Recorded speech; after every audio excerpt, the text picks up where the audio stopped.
control. Gravity is all that I know. She's over me. She's over me. She comes in with her hypnotic dance. She holds me here with only a glance. She's over me. She's over me.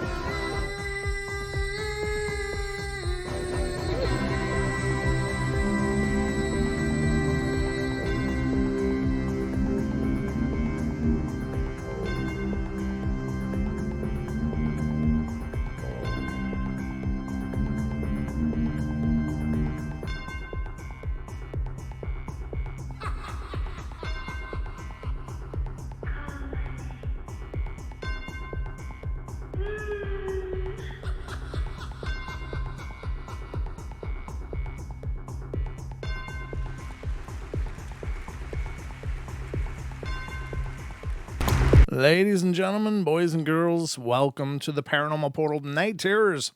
I'm your host, Brent Thomas, and I am here to keep you wildly entertained. At least that's my mission statement at the beginning of every show. I hope it works out that way, but just looking around, and good to see all you guys. Jenny's Pretty Pups, that's a new name. Hi, welcome to, or Jean's Pretty Pups, sorry. Jean's Pretty Pups.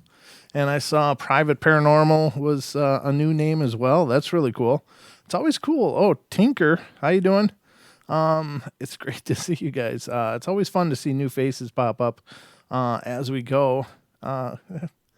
Very cool. Very cool. I'm just thrilled you guys found us wherever you found us from or however you found us. But it means the world to me personally, and I appreciate you guys being here. And, of course, welcome to all our regulars who are here nightly and keeping me company, and our fantastic mods, which are nothing short of brilliant. But welcome to the show, everybody.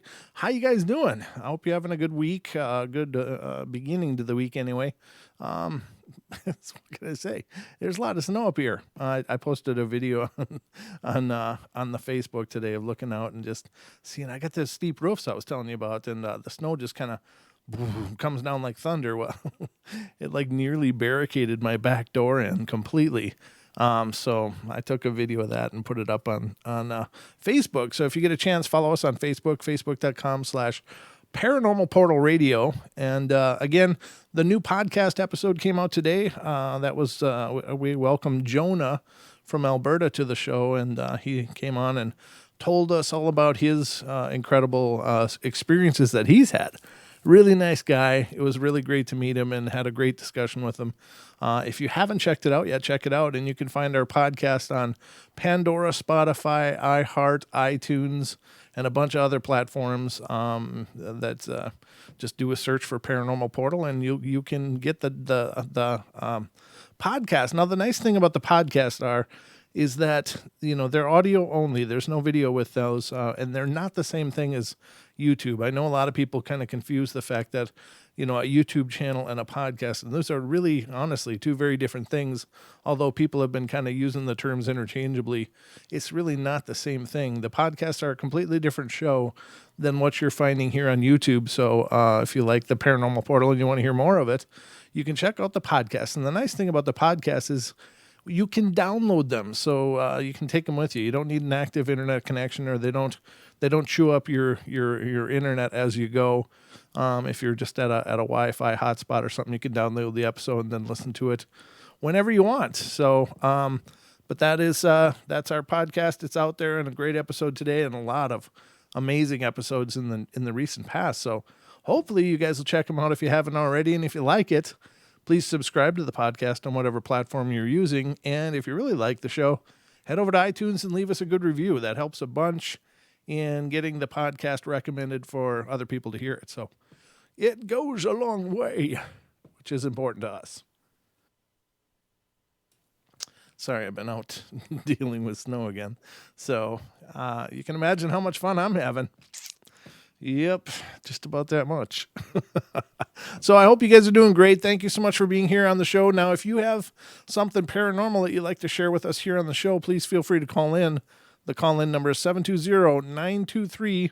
0500. Again, 720-923-0500 is the number to call in. So don't be shy. It's just me and a microphone. So nothing to be worried about. But I guess that's it for the front end of this. So I hope you guys are ready because it's time for bed.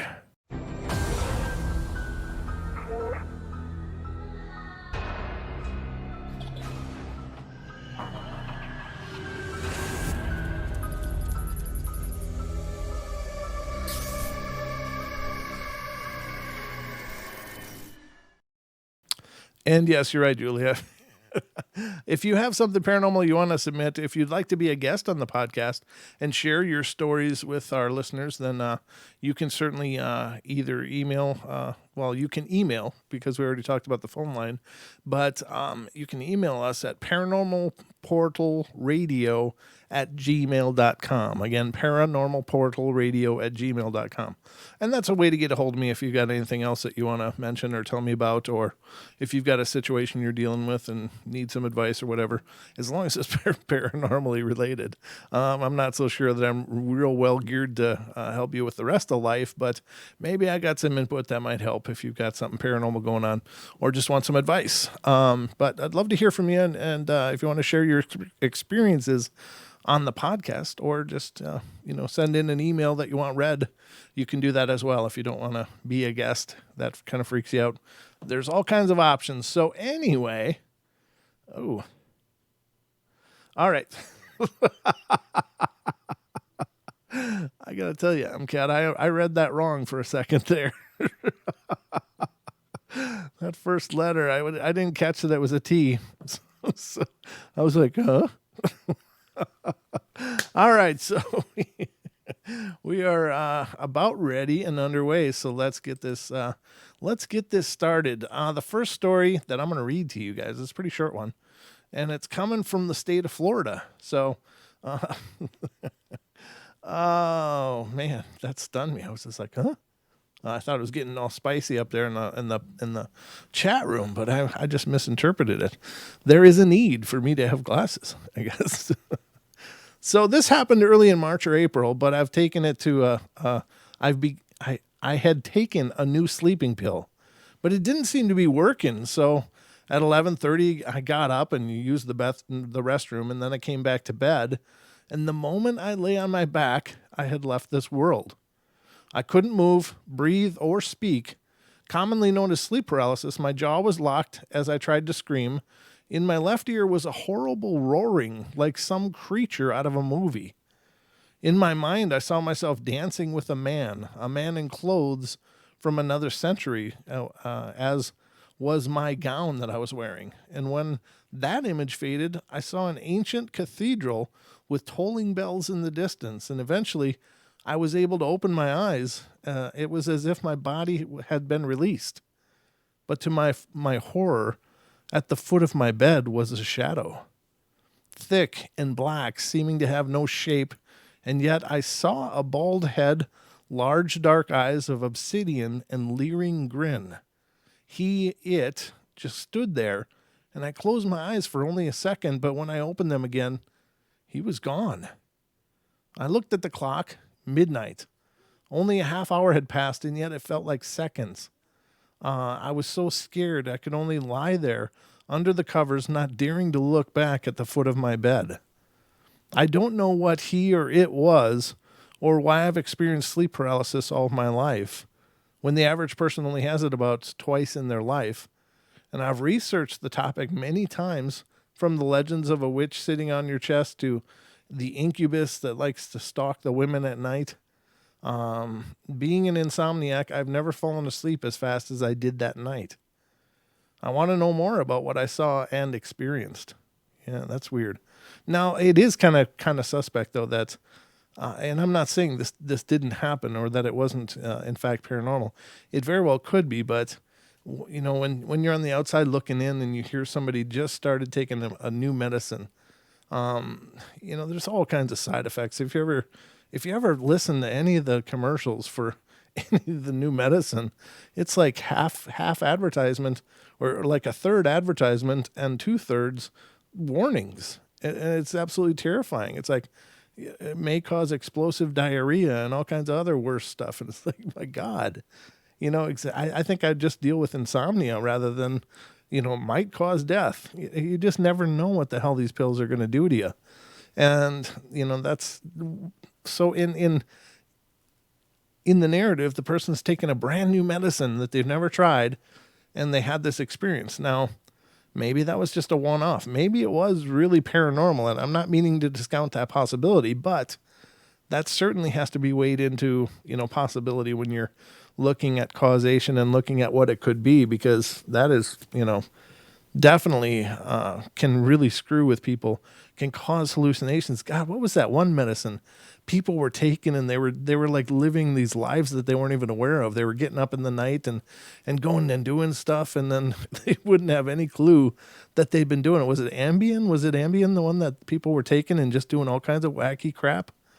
That was just freaky. But whatever it is, I think you got to be very, very careful. There's something to be said for, homeopathic or holistic medicine rather than some of this stuff. And I'm not trying to put down modern medicine. I mean, my God, it's done nothing short of miracles for a lot of people and created a quality of life that didn't exist for a lot of others. So, I mean, I do respect modern medicine, but I think that oftentimes the negatives can outweigh the positives. And so, I don't know. I kind of wonder if it's all, if everything that they say it can be taken as truth, because God, some of the stories you hear are just horrible. But anyway, just my 2 cents, but it's certainly something I would consider as reviewing that event. Is it possible that it came from the meds? And I think it is. All right. Sorry, I got a quick smack in my lips like that. It sounds really harsh in the ears. I don't mean to smack my lips, but I do it all the time. I've noticed that. I'm trying to get better. All right, so I got a few more pulled up here. And the next one has to do with Ouija boards. And again, caveat, I don't believe Ouija boards in and of themselves are negative, but I believe that they are mostly misused and can lead to negative experiences. That being said, I know a lot of people have had terrible experiences and prefer not to touch them, and I respect that, and I think that's probably, if you don't know what you're doing, that's probably the right answer. But I will say that I don't think that, the fact that you have a Ouija board never been used is necessarily a dangerous thing. I just think that they can be misused, or through a series of misusing them can create negative things or lead to negative ramifications. So, all right, that's all I'm going to say about that. But any of you that have been around for a while, you know how I feel about Ouija boards. I think they can be appropriately used. I think they can be responsibly used, but you have to really know what you're doing. It's not just a matter of sitting with some people and starting to, put your hands on a planchette and asking spirit questions. I think that a real session should be done with a lot of preparation, a lot of planning, and should be have some, closure practices lined up. It's not just gliding the plastic over goodbye and you're done. There's more to it in most spirit communication. So anyway, enough about that. Let's see what the story says. It says, I've never heard this term before. It says, I'm a cradle Catholic, and I'm rather stupid most of the time. So bear with me. And this happened almost a year ago, so I'll try to be as honest and specific as possible. I never really believed in things like a Ouija board or ghost hunting, and I always saw it as fake stuff on TV. I had a friend that played the Ouija board a lot, and she was telling me all these crazy stories on how it really works. Well, I didn't believe her, so we decided that we would try it sometime. And I knew that my religion frowned on it, but I didn't know much about it, and that it's just a game, right? So we opened up the window a crack and sat inside her cousin's room, and there was a computer a few feet away from us. And on a TV in the other end of the room, we turned off the lights, cardboard glow in the dark board, and introduced ourselves. We talked to a young boy who died a while back, 16th or 17th century maybe, and he could tell us our names and ages and talk to us about the sports that we played. We asked him what his favorite thing was, and he turned on the computer, and iTunes opened up. So I figured it was music, and this scared us a lot. We asked him to please turn off the computer, and well, he did. We were getting hungry, and we told him that we would be back in a half hour or so, and left. My friend and I came back 2 hours later, lost track of time, and he was angry at her. Not me, because of how late we were. And the TV turned on and off, and we decided not to mess with it anymore. After that, the sleepovers at my house were rather scary. The light in my room would turn on and off, and I changed the bulbs and everything. Maybe a bad circuit. I have a bunch of sliding closet doors in the hallway outside of my room, and it bothers me when they're open, so I always make sure that they're shut. And I was in my room listening to music, and I went out to go get a snack, and all of them were open again. My family doesn't go down that hallway because my room is the only room that it leads to. And at my friend's house, the walls would creak, and it sounded like there was always somebody walking up and down the stairs. Doorknobs would turn, and at my house, I heard somebody calling my name and muttering. Another day, the corner of my room where I usually sit was really cold compared to the rest of my room. I stood in the middle of the room, yes, I feel like a complete idiot, and asked him if he was there to touch my hand.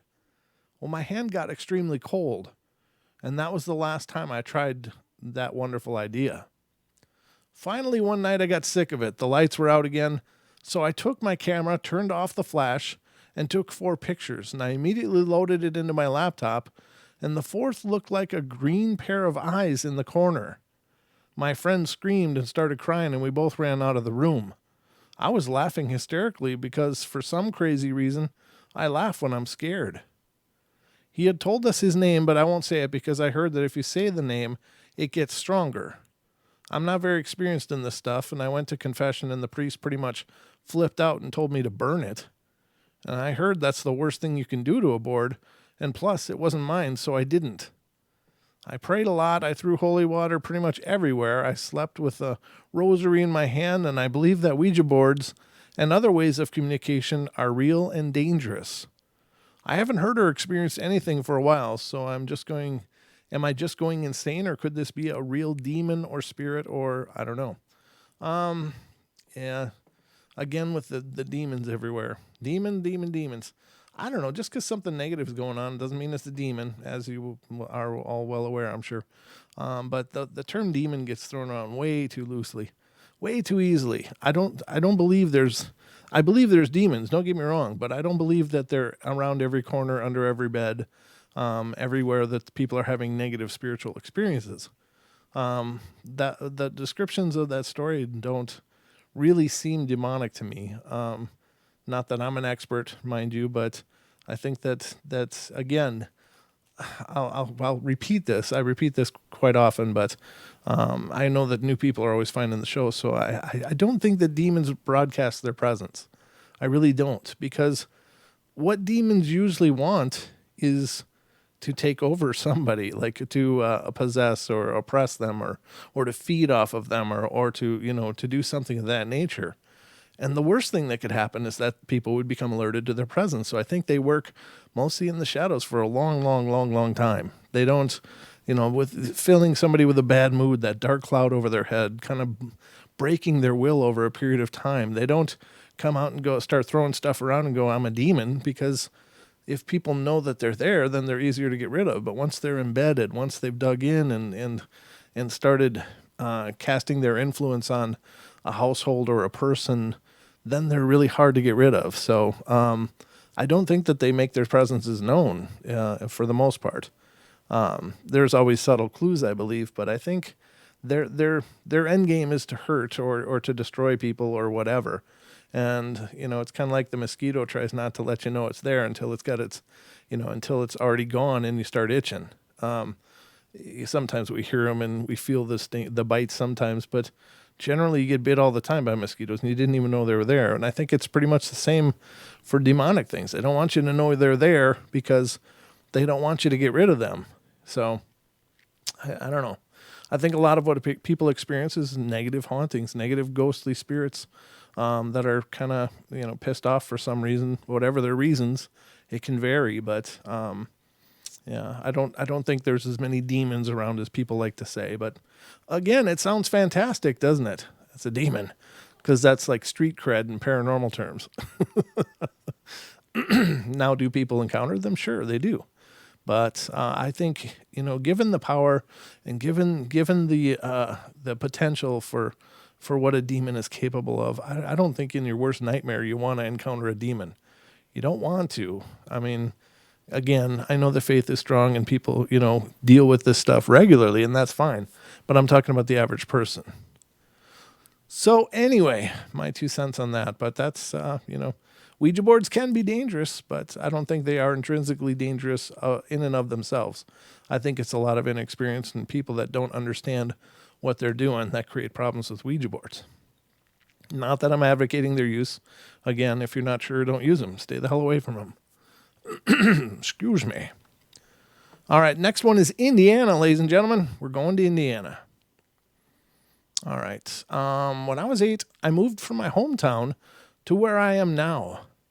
It wasn't a hard move, except that since I was young, actually it was about the time I was attacked by a chow dog when I was 2, and I've had really terrible dreams. In that attack, I lost a lot of blood. I almost died, and maybe that's what does it. Anyways, I made friends and moved on, and in my room, I had my mother's old twin bed set that matched the dresser with the huge mirror. Mirror. I have to make this clear. I didn't watch scary movies when I was young. The scariest thing I watched was the occasional Are You Afraid of the Dark?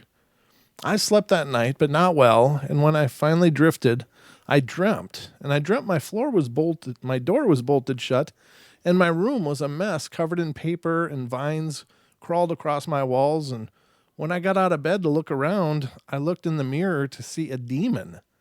It had gray skin and horns with a face like wax. After you pour water on it. Blood trailed from his mouth, and he had sharp pointed black teeth and black eyes. I woke up when he started to reach for me, and I fell out of bed.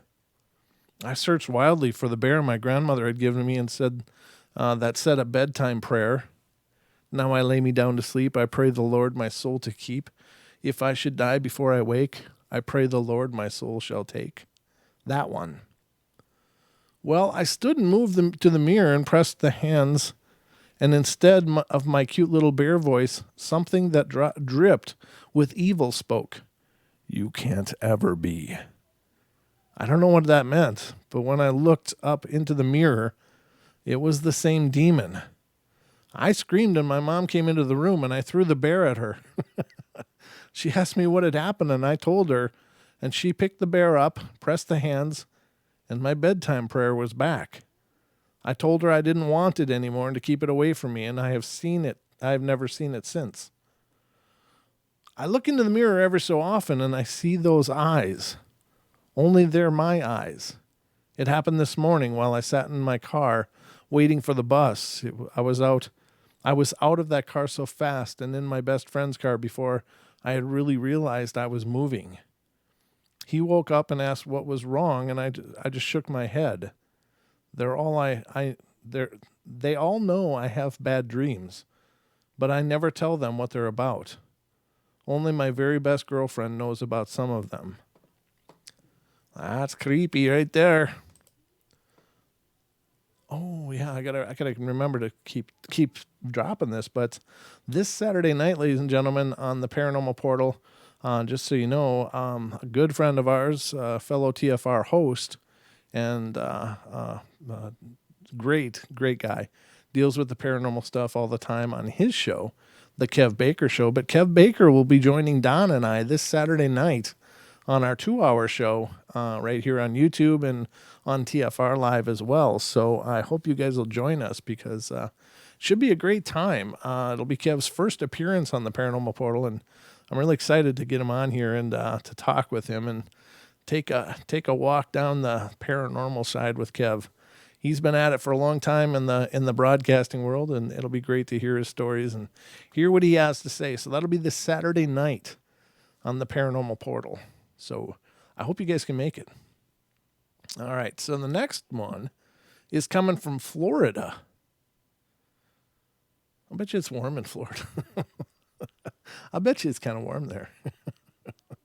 It's snowy white hell around here. All right, I'm getting over it. Never mind. While on a training mission back in 2003, we camped out on what I would learn is a former POW camp from World War II for German soldiers. It was particularly cold this training, and I believe it was February, and it was in the low 20s, which is odd, but not unheard of in Florida. We live in the National Guard Armory that we met in the National Guard Armory that night and loaded up into 5 tons of Humvees and into 5 tons and Humvees. Okay, a 5-ton must be a big truck. All right, and Humvees, and started the long drive to the Army base.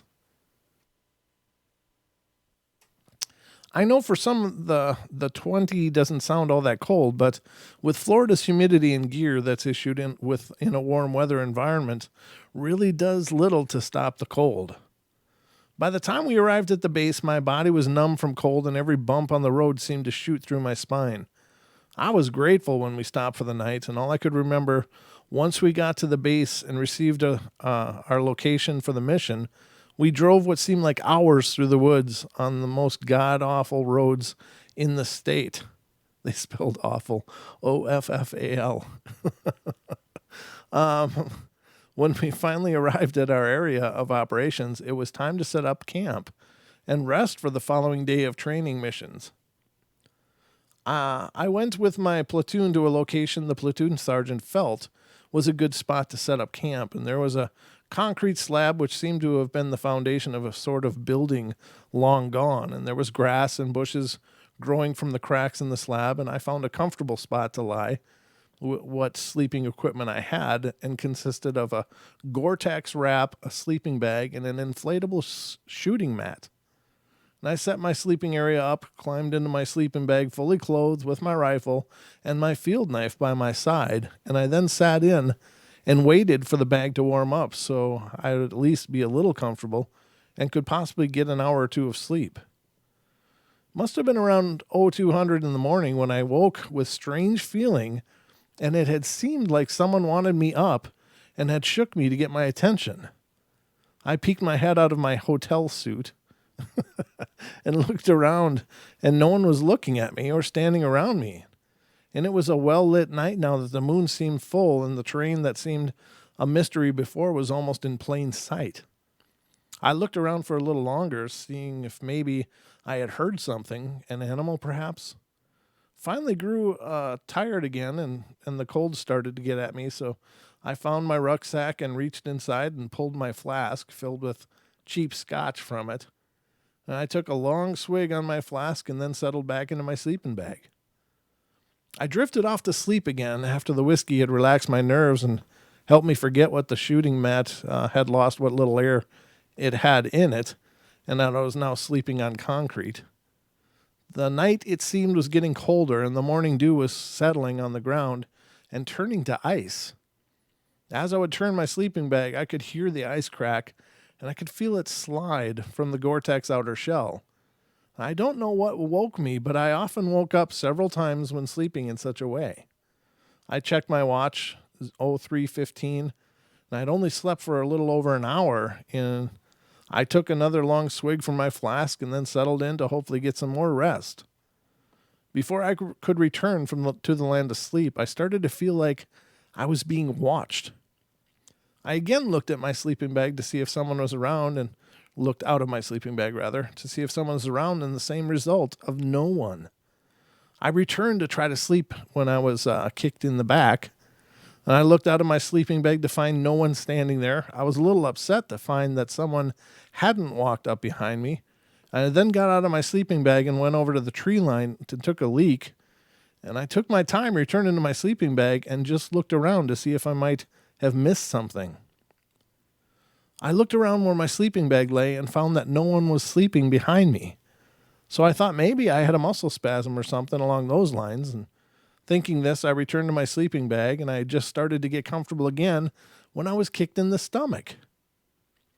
I looked out from my sleeping bag again, and no one was there again. I returned my head to the sleeping bag and lay motionless for about 5 minutes, although it seemed like longer. I then tried to move around and get comfortable again.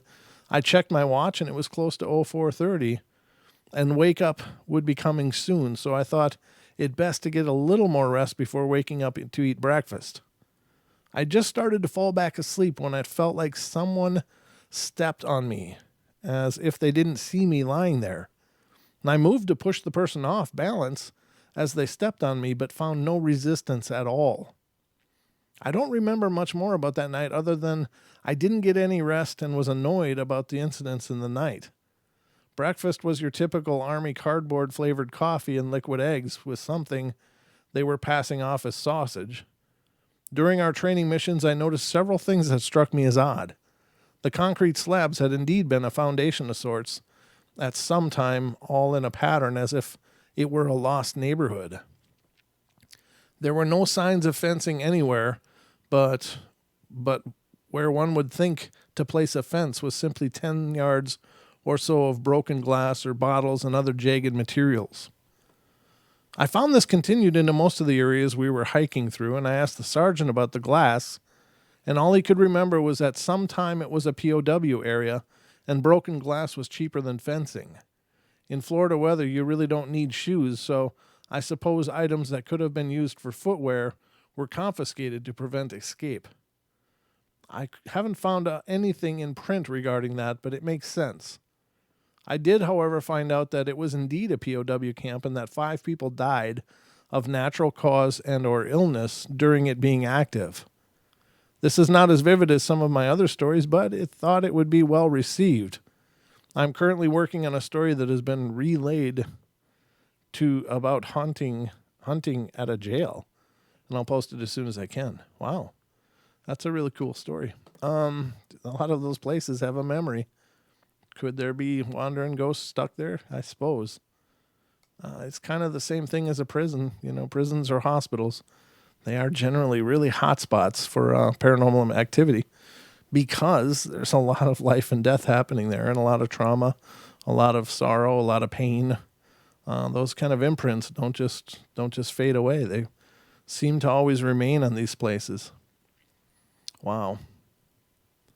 All right, let me make sure. Okay, on to the next one. This one's coming from Pennsylvania, ladies and gentlemen. Pennsylvania. All right, let's see what's going on in Pennsylvania tonight. My family believes that there's a non-harmful spirit in our house. About 14 years ago, my brother and I, being 4 and him being 6, had always heard what we thought to be a little girl playing and having fun in the next room of our bedroom. As any little kid, we ran into our dad's room and told him what we had heard, and like any parent, he told us we had a bad dream.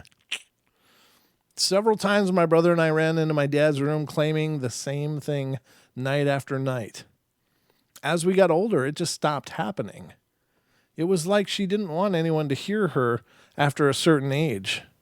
Well, about 7 years ago, my little sister, being 4 too, had a friend come and stay the night with her, and that night they too heard the little girl in the opposite room and rushed to my dad's room in terror. Being so spread apart in age from my sister, the past experience of my brother and I hearing her, he never thought to put the 2 and 2 together. When he did really start thinking about it was when one of his employees at work one day walked up to him and said these exact words. "Hey, Brad, have you guys ever heard what sounds like a little girl playing in a bedroom or the staircase?" The man that asked him is 34. He lived in the house 30 years ago, and he was 4 like my sister and I. After I heard that from my dad and we both started to believe in it, strange things started happening in our house. The downstairs computer would turn off at midnight if there were nobody on it, and we even went to bed early one night, well before midnight, with the computer off. In the morning, it was powered up. And after that morning, I knew there was something in my house, but for some reason, it made me smile. I wasn't scared of her because I knew she wasn't going to hurt us. There are 2 other experiences with her that I would like to share. They both occur in times of happiness and anger. One morning before school, I got into an argument with my dad over the telephone, and after hanging up, I was yelling in anger to get whatever steam off my chest. Well, as soon as I was done yelling, a Christmas popcorn jar, the tin ones that you get with the different flavors, fell off the desk in my kitchen, not even close to any edges. The other experience I'd like to share is when I was homesick from school one morning and I was watching some sort of humorous TV show. I felt as if as I was not sitting alone watching that television, because when I would laugh, I felt extra energy, more than you would get when being sick. A certain part of the show's story was that a father lost his little girl in the mall and was running around looking for her. Right when he said, "Have you seen my little girl?" my cup of orange juice fell off the coffee table. And those are just some of the things that I've experienced in my house. But I feel no danger at all. It doesn't sound like it's a dangerous thing. Again, I I gotta say it. The whole kid spirit thing to me is tough. Is it possible that there are little children spirits left to wander? I guess so. I mean, I don't understand that at all, because I do believe, and this is just me. I'm not trying to, tell anybody else that they have to believe this, but I do believe that there's a higher intelligence, a divine being that, may be responsible for this. And you can quantify that however you want. I mean, the semantics aren't important, but it just seems hard to me that if there's anything good and just and right in the universe, that when those gentle little souls pass, that someone would be there to take them home. It just makes me feel so incredibly sad that these little angelic beings could be left to wander by themselves. It's just, it's such a heartbreaker to me. And, I think when you think of children's spirits, you think of, the darker things, the really darker things. And the thing that the really dark things want is for people to open up to them. And I think that one of the quickest ways to do it is by appearing to be a child. Any normal person is pretty much nearly genetically coded to help a child. I mean, it's just, especially if you're a parent. I mean, if you see a child in need, it just kills you inside that this child could be all alone and you couldn't imagine, not helping. So people see these little children, hear these little children, and their first desire is, I want to help. I want to help. This is not right. I want to make it right. And so people open themselves up to these things. And then, a little while later, the scratches and the terror starts, and it's not every time. I do believe that there are little children spirits out there. I just don't understand why or how. And I guess it's not in my scope to know this, but it sure does seem like something is really, really wrong in those situations, that should not happen. But I guess that's just my 2 cents. I don't know. But just, so if you've got little girl or little kids spirits in your house, be careful. I don't know, because it may not be a little kid spirit. All right, so let's move on to the next one here, and this is coming from Illinois.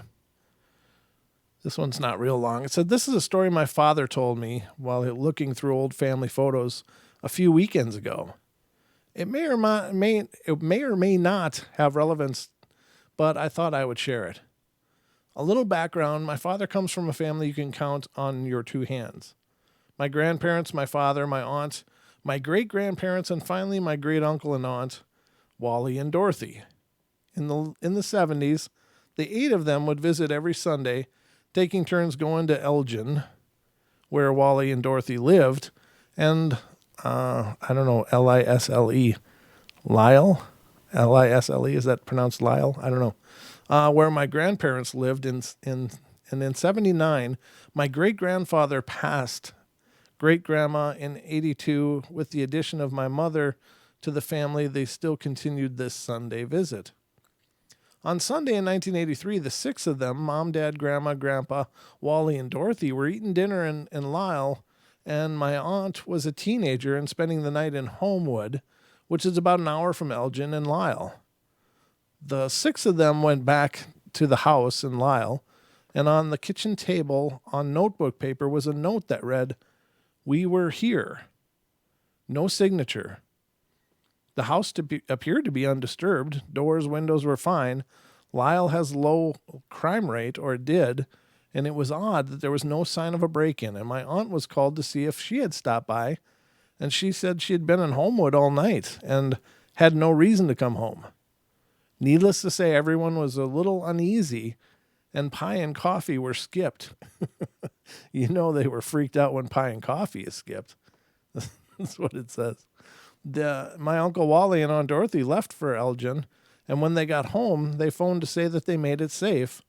And on their kitchen table was a note, same piece of notebook paper, same handwriting. We were here. Once again, nothing appeared to be broken into.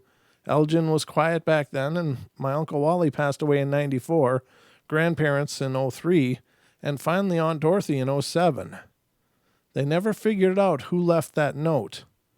I don't know if spirits can write or leave notes, but my father, and I guess myself, like to think it was my great-grandparents. Wow, that's a cool story. Is it possible? Well, yeah, there's been reports of ghost writing forever. Things written on chalkboards, things written on paper. It does seem like a pretty intense phenomena, but it is reported. I mean, I don't know if people have actually observed this writing happening, but it does seem possible. I guess it is. I don't know. I mean, being energetic, if spirits are energetic beings, what can't they do? Well, I think they can do pretty much whatever they want for the most part. We often think that there's a requirement of energy that in order to do such things, they have to expend a whole lot more energy than, we as physical beings can just pick up things and manipulate them at will. But for a spirit to do that requires so much more. And maybe that's true and maybe it's not. Remember, when people come out with claims like that, they really don't know. They really have no idea. And quite honestly, we really have no idea what and who these things are. Well, a lot of us think that they were once living people, and maybe they were, and maybe they weren't. I don't know. But, whenever anybody talks in absolutes about the spirits and stuff, and I think that that's kind of misleading because it's all guesses, ultimately. There are, of course, those gifted people who claim to talk to spirits, and I believe that they're out there, that there are. I mean, Deb that comes on the show is very in touch and does an amazing job. And I know several other people as well. But I don't know. They're just there's too many questions for people to speak in absolutes. So whenever you hear someone talking in absolutes, like, well, spirits need this and that. Well, we may believe so, but we don't know. We don't know anything. So could spirits write? Maybe they could write as much as they want. Maybe they could sit down and write a book. But they just choose not to. Maybe there's some rules that they have to abide by. I don't know. But some incredible things happen. I mean, if you can lift a couch and move a couch or furniture or open and slam doors, then I suppose dragging a pen around or a pencil across paper isn't probably that big a deal. But just my ideas. But I think they can do whatever they want. Who knows? Let's get back to some more stories. This one is coming from Pennsylvania again. This is the second one tonight from Pennsylvania. I have 3 rings that are very important to me. One of them is my Nana's engagement ring, while the other 2 are ones that my boyfriend has given me.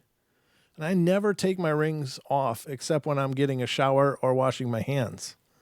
When I'm busy and running late, like always, I sometimes forget to put my rings back on and go about my day without them.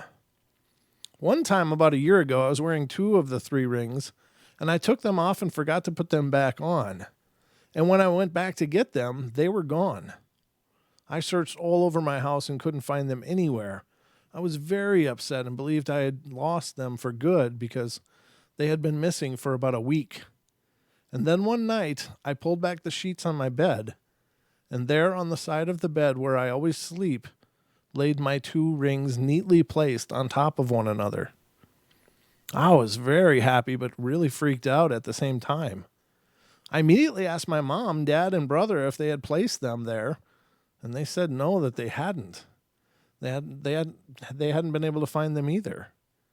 And I just kind of shrugged off the event until about a year later. Currently, about a month ago, I had lost one of my rings again, and I thought I had just misplaced it as usual, and it went missing for several weeks.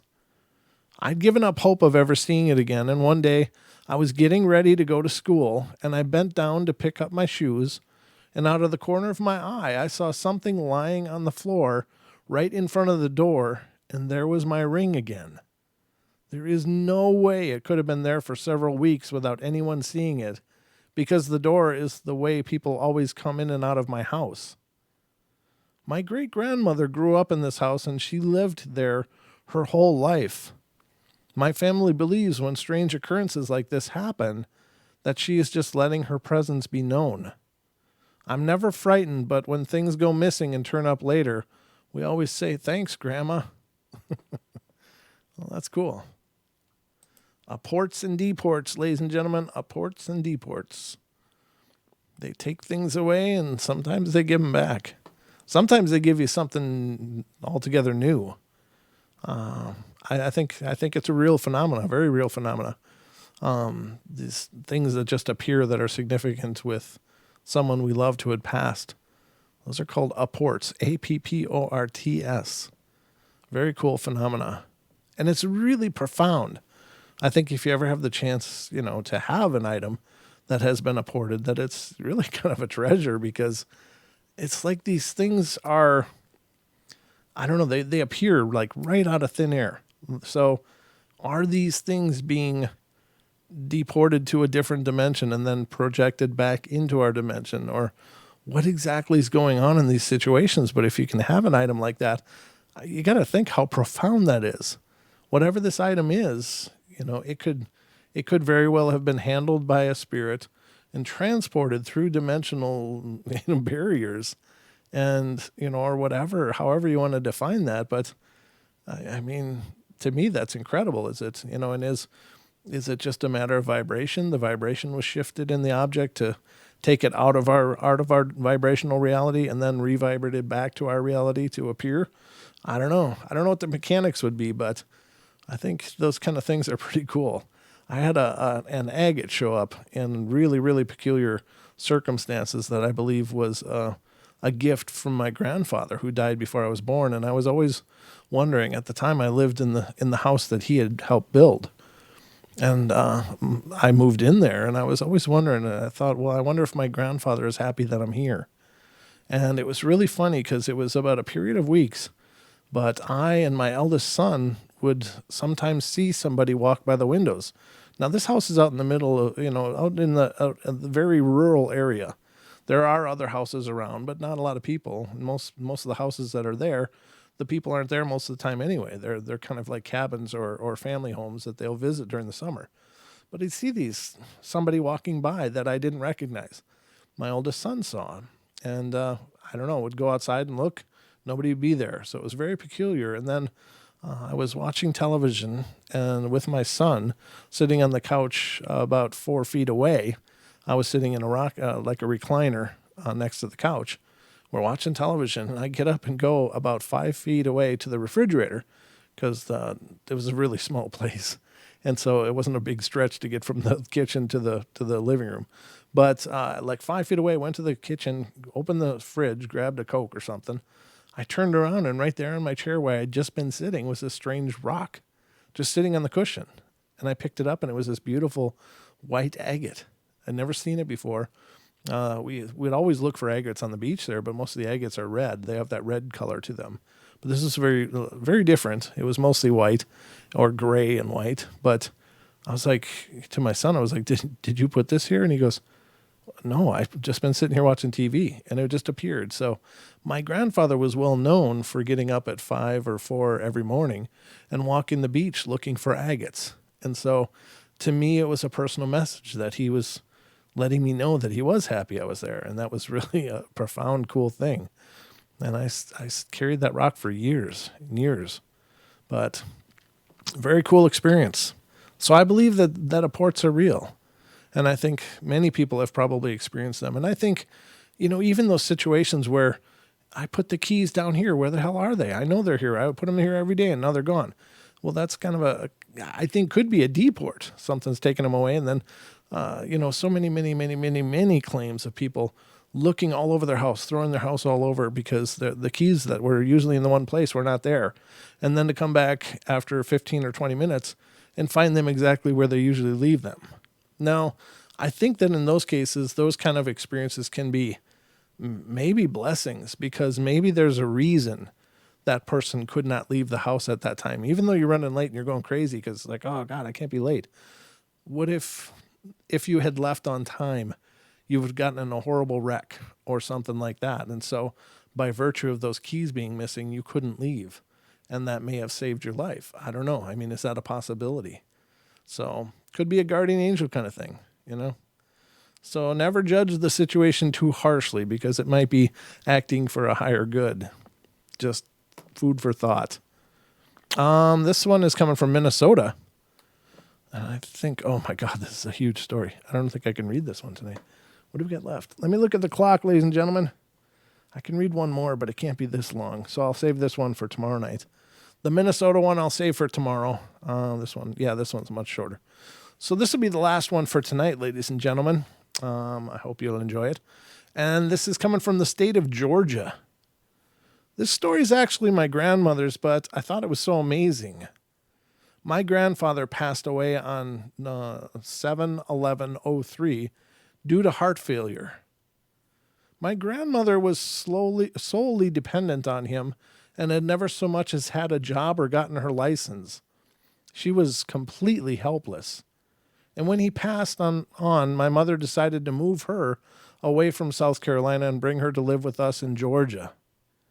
At the time of his passing, they had been married for 43 years. At midnight on the start of their wedding anniversary, she woke suddenly and woke up and looked at the cable box, which reflected a green 44. Comcast cable only has their numbers in orange, so we knew it wasn't the channel she was watching. She's had several occurrences where she could hear him calling her name, and also there was a call to my aunt's cell phone one day from the cell number that they used to have. When he first passed, I could feel his presence following me around the house. He was so familiar in Georgia. And when I finally went to see my grandmother at my mom's, he went with me, and I never felt him again. I hope you enjoyed my short story and maybe give it some insight as well, as I'm not as sensitive to these types of things. Thanks for reading. That's pretty cool. I think that's a beautiful story. Very powerful. But anyway, I don't know. What do you guys think? You had a good time? I hope you had a good time. Maybe I should read one more. Let me see if I can find a quick, smaller story to read for you. Maybe this one will be small. Let's see. Not really. It's not too bad. I think I'll read this one. It's kind of a medium-sized one, but I'll read it. It says, I'm 14 years old, and I'm really glad that I found this area so I can share my story. When I was a toddler, I think, my parents both worked in the schools, so I'd have to go to daycare every day. On Fridays, I got to go to my grandma and grandpa's instead, and I slept in a crib in the office computer room. The first incidences that I can recall were when I was 3 or 4 years old.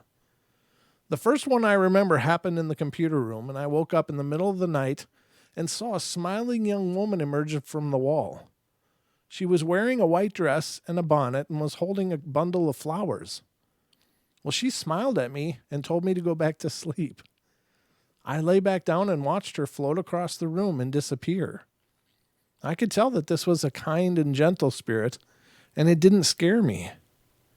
Another night I woke up and saw a green ball of light flying around the room, and I watched it for a pretty long time before it disappeared. Another time I was back there playing with blocks when this huge flash lit up the room. It was like a camera flash, but there was nobody there. I always did feel a presence in there, but it was not scary. The basement was a different story. The basement consisted of a rectangular room illuminated with fluorescent lights. It had a concrete floor and walls and was only used for storage. It always gave me the creeps, and I always felt like there was something evil lurking down in there. There are 2 doors on the back wall. One leads to my grandfather's workshop, and the other leads to a dark storage room. One time I went downstairs to get my toy bin, which was kept in the basement, and I opened the door, and I saw the black shadowy figure of a man standing there. It turned and disappeared.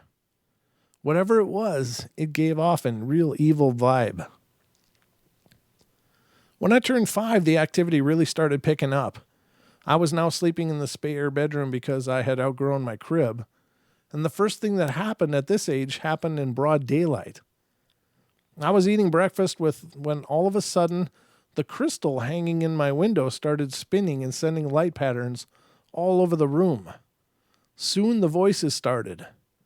I'd be minding my own business when I would hear 2 strange voices having a conversation. It sounded like a male and a female talking, and I could tell that it wasn't my grandparents. My new bedroom really gave me the creeps, but nothing strange had happened yet. And that was about to change. It started off when I woke to see an elderly lady in a pink sweater standing at the foot of the bed. Her lips were moving as if she were talking, but no sound came out. I told my grandmother, but she said it was just a dream. The next time I slept over, I saw small lights darting around the room, and the next few visits, nothing happened. And that's when the really scary stuff started happening. My next visit was terrifying. I woke in the middle of the night, and the room was very cold. I felt the bed depressed, and I could not move. And this event scared me so badly that I was afraid to tell anyone. At my next visit, the most terrifying thing of all happened. I woke up and saw a strange bluish shining through the window. Okay, I saw 2 huge, dirty, hairy hands pressing against the window. I ran out of the room screaming, and my grandmother tried to comfort me, but I was hysterical. I refused to go to my grandparents for a long time. My dad went on disability due to a hearing impairment, and I didn't have to go to daycare anymore. I've been to my grandparents' house many times now, and have even spent the night, and nothing has happened. Why has the activity stopped? I don't know. Creepy. That's pretty scary. That's got to be really scary. I don't know about the bluish light and then the hairy hands pressing up against the window. That's pretty creepy. That was Ohio. Oh, God. That stands to reason. Everything weird happens in Ohio, ladies and gentlemen. I don't know what it is about Ohio, but they've got everything going on there. The UFO hotspots, the grassmen, the Bigfoot. They got dogmen. They've got all kinds of hauntings. It's just crazy. And lots of other cryptids, too. I mean, that's just, if you're looking for a place to go, look for the paranormal. Ohio's a pretty safe bet that you're going to probably be able to find some places there. Not sure what it is, but it is. Yeah, exactly. L says Ohio. That explains it. It really does. It really does. But I guess that's going to conclude our journey here on the Paranormal Portal for the night. I hope you guys enjoyed it. Thank you all for joining me and keeping me company, as I hope I've entertained you for the duration of the show. I appreciate you guys being here, being a part of it. Thank you for all the support and love.